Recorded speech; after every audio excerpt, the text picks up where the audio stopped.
Well, good afternoon. It's your buddy Ryan here, joining you from the windswept mountains of Central California from the Moondance Homestead.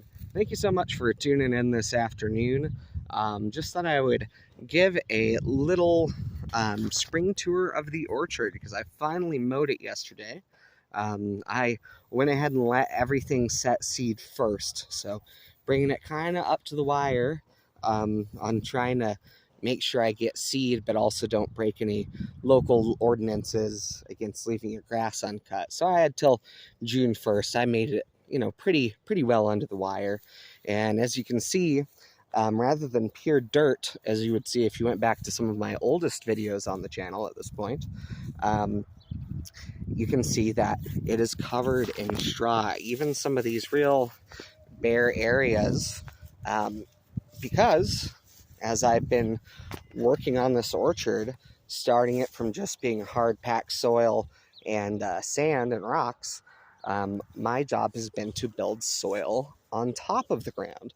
So I use a book for this called The Holistic Orchard, and I try to follow some of the guys' practices as much as I can. And part of the idea here is that we want to create a fungally rich environment. So I've already mulched this whole area with a lot of manure and bedding over the past couple years and put some seed in, just sprinkling it by hand and raking it in. And as things have grown, when something grows, a little bit of stick of grass poking out of the ground really helps mulch and other things not blow away because it's so windy here. So you just have to be patient and keep adding and adding to some of these sensitive California foothills soils, and you start to get a situation like mine where now I have some lovely reflective material in this grass reflecting some of the heat of the sun back up into the air and away from the plants, as well as acting as a bit of a sponge to absorb water when a weather event does happen. I mean, it's about this thick all the way around the orchard now. And it also insulates the soil so that it can stay cooler in the summer, which means less evaporation. I also try to inoculate some of the shavings and the straw around the property with oyster mushroom spawn and wine caps. So there's a possibility that around some of my raised beds down here, where it stays pretty consistently moist, we could see some mushrooms popping up in them or around the edges of them. Beautiful way of how I have this orchard set up is, since it is on a slope, as well, nutrients and water tend to drain very nicely, get caught in the holes of the trees, percolate down into the soil. Just adding biomass to the ground makes such a difference in your land. It's amazing to see it go from desert to this. But I'll stop yakking at you about my philosophy of my orchard and just get showing you kind of what I have down here. Do a little brief garden and tree tour. Here is one of my favorite things to start off with. It is actually a geobin style compost bin, but I have filled it up with a little bit of old alfalfa, straw, manure, animal bedding, kitchen clippings, etc., and started a worm bin down here. Now I've done this no turning, just allowing things to break down fungally and with the worms over the course of about a year. And so after I did that, I went ahead and popped on a layer of this is shredded cardboard. There's some mushroom mycelium down there, and then some homegrown compost. You can see some, if you can, maybe right here, there's some mycelium spreading from those mushrooms. So this will have oyster mushrooms in it. So I put a layer of soil on top, a layer of cardboard, sandwiched some mushroom spawn in between, and then I planted it with some glass gem corn. You can kind of see it is starting to sprout. So I'm turning this compost bin, this bin of unfinished compost, into effectively a free bed to grow a little extra corn in. I did some pumpkins this way last year, and we got both a ton of pumpkins and a ton of mushrooms that way. I actually wrote an article about it in a magazine called Tehachapi Living. So, if you're interested, you can look that up. Now here are some of my raised beds. These first two I made out of pallets that I broke apart.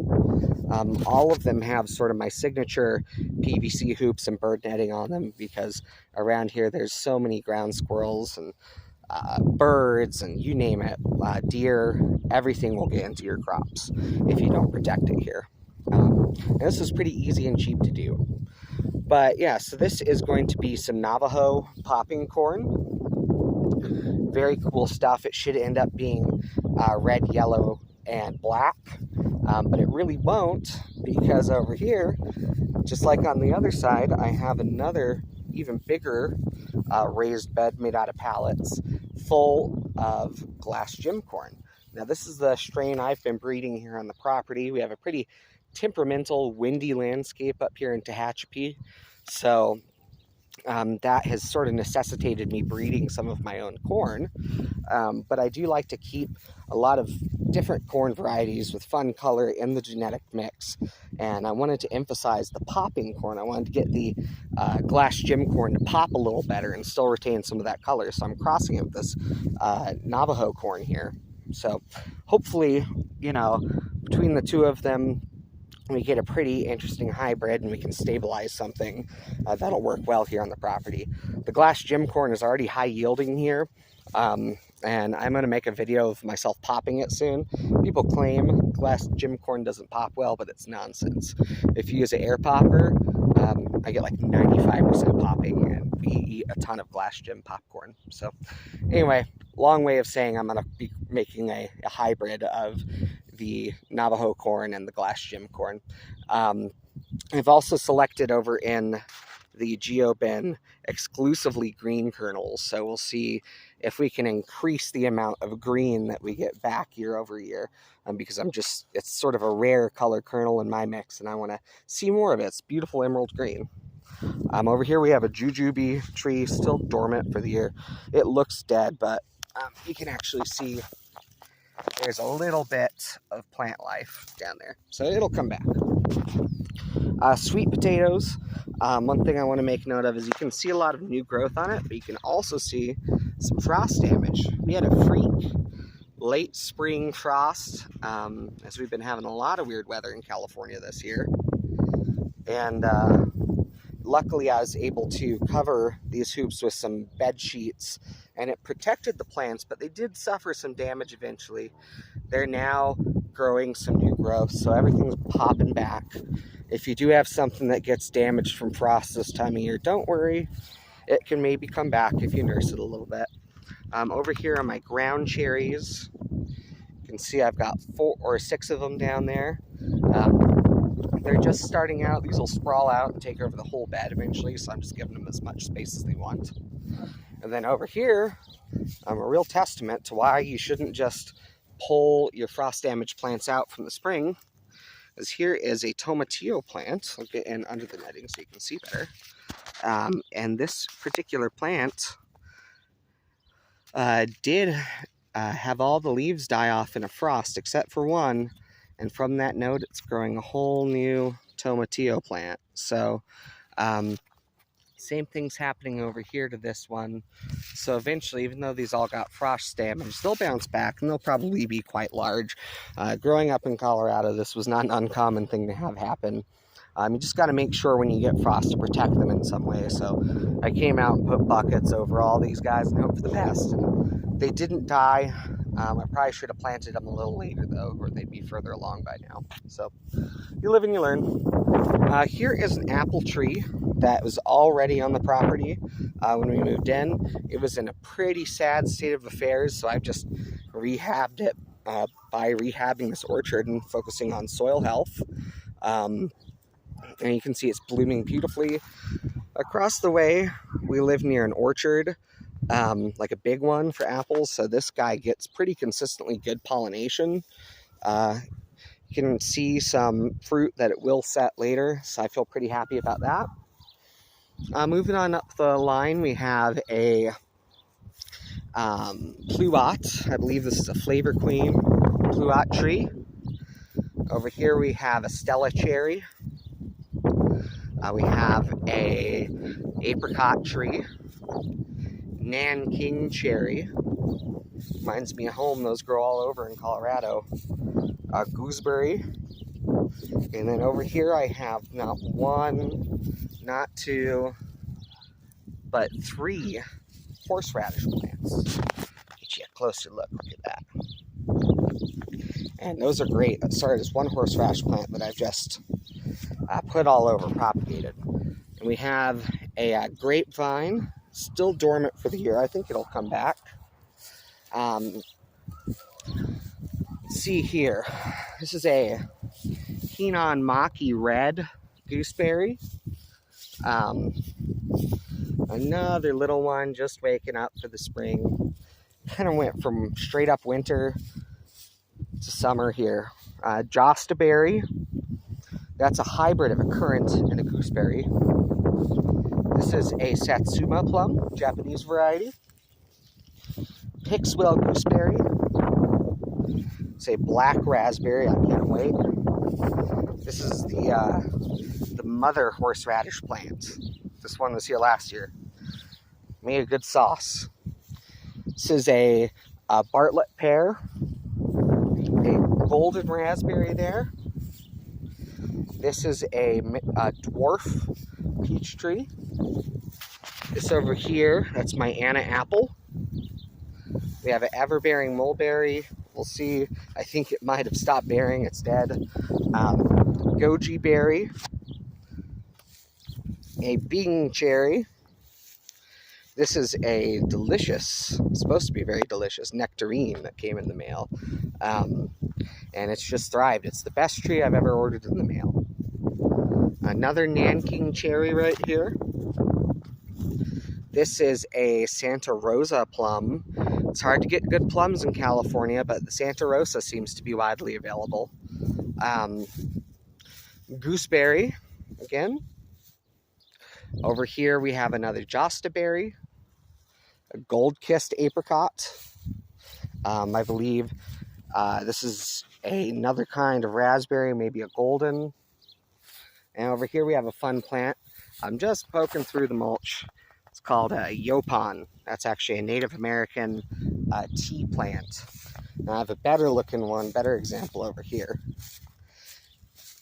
They tend to grow in like Texas, so here they're just barely hanging on. They're not doing super great. And let's see. Last thing right over here, a St. Teresa grape. It's coming in. Problem with a lot of the stuff's more sensitive stuff like the grapes is they came in the spring and gee, they got that fake frost and died back. So we'll see what makes it and what doesn't. Sometimes that's life. You can see the hills almost entirely covered in straw. Anywhere that I step is very hot if it's exposed dirt, but pretty cool if it's straw. I'll just run you through what I have here in the beds at the top. This came with the place too. It was already here. All I had to do was fill it in, which was very deep. But here we have New Zealand spinach. It's a very good hot summer green. These are some Roma tomatoes. Yellow pear tomatoes. You can see this got the frost damage. But down below, new stuff growing in. Don't sweat it. It'll all pop back if you have this kind of damage. Some various peppers. There's salsa peppers and peri-peri peppers. Both very good. My San Marzano tomato. Same deal. Damaged up top, but down below, good stuff made it. Still coming out. So, yeah, over here we have some sweet cherries or cherry tomatoes. It's actually my own strain I've been working on here at the property. I believe these are the bird's eye peppers. These are some sweet potatoes that you can see some of the original leaves are not super happy, but what you want to focus on is the new leaves. See, that new growth looks very nice and waxy. So everything back here is from where it was grown under a grow lamp. Out here is new growth since it came outside. So we're doing good there. We have carrots growing in here. You can see them.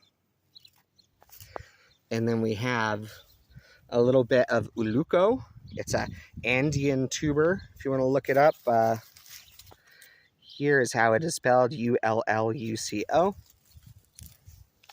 And then this bed over here is primarily potatoes. So I have Kennebec potatoes because there was a study done showing that these potatoes are just naturally salt tolerant. And they're doing very well. This bed was very salty when I moved in. I'm proud to announce that through a lot of phytoremediation work I've done, I've cut the salt in half, but it's still on the high end, but within acceptable means now. So now I can finally grow these Kennebec potatoes in the bed, and they are just thriving. And then we have more sweet potatoes over here. You can see this one's doing well. These ones were all out in the greenhouse, so they're a little bit more used to the full sun. More potatoes. And in this section, it's hard to see, but there's another Andean tuber. This is called Aca, right there. And, you know, it's not really for this environment, so it might not do well. We'll see. More potatoes, more potatoes. I mean, guys, this is a staple bed, so it's mostly potatoes. You can see my asparagus plant. We're just giving it another year. We're not picking it. More potatoes all the way down to, whoop, there is my New Zealand spinach. Last thing I'll show you while I'm out here, I suppose, is just the ginger that I'm doing, because I think this is pretty clever. We used to raise guinea pigs here during COVID, specifically because the market was just on fire. But once things opened back up and people didn't need to keep their kids occupied anymore, people stopped buying guinea pigs, like almost entirely from me. So that's kind of how it happens. But I have this old guinea pig cage. I drilled holes in the dustpan in the bottom for drainage. I put the cage portion on the top because we do have critters that would love to eat some ginger. And I have it grown in here in a potting mix of my own making with compost from our property and deeply layered under a thick carpet of wood mulch here. Literally just animal bedding. Now, if that sits on the top, that's not going to deprive your nitrogen of soil. I can just sense a comment coming about that. But anyway, yeah, the ginger is growing out beautifully. It might be hard to see because it's just a little stick, but there it is. And the reason I have it in this wide, flat container, totally protected from the rogue element, is because I guess it's a spreading plant, so you'll get more ginger if it's in a wider, shallower basin. So this kind of fit the bill for the widest thing that I have access to, and we'll see how that works.